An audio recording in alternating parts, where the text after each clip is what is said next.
I learned how to take proper criticism and feedback and give myself the opportunity to grow versus hurt my ego.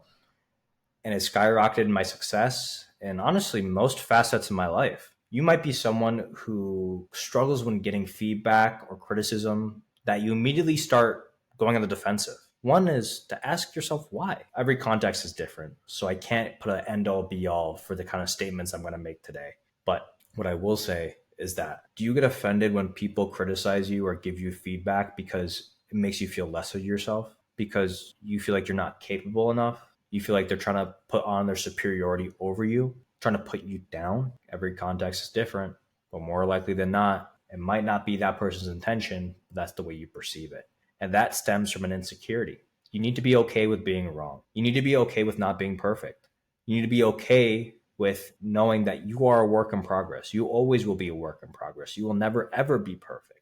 Aim for perfection. But the best perfectionists, the best, the creme de la crops, the people who really do succeed are the people who can minimize the feedback loop.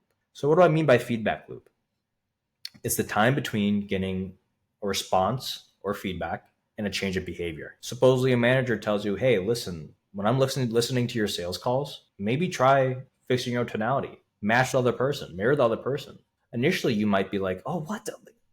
Uh, this is already pretty good. The prospect just sucks," or make some sort of excuse that kind of shifts the blame off of yourself. Almost like the manager thinks he knows more than you. But guess what? Regardless of the dynamic and if they actually do know more than you or not, have a holistic and open conversation with yourself to say, am I being holistic about this? Is there any possible way that he could have something insightful to say, or he or she? So learn to take criticism and feedback because that is the only way you can realistically improve. Yes, you can learn from experience, and that is something very, very crucial that you need to do. But the people who are able to put themselves above the rest don't have to inflict the pain on themselves to learn that lesson.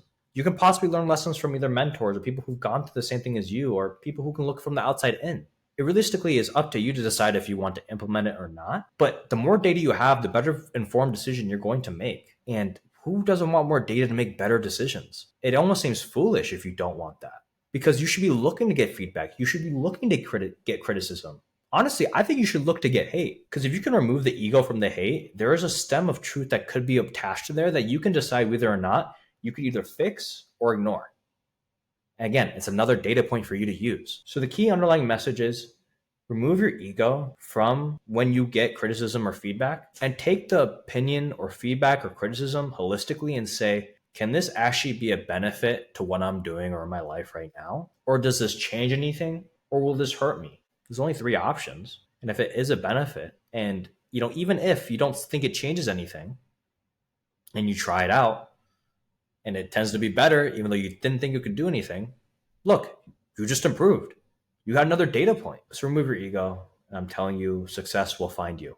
You don't have to find success. Success will find you.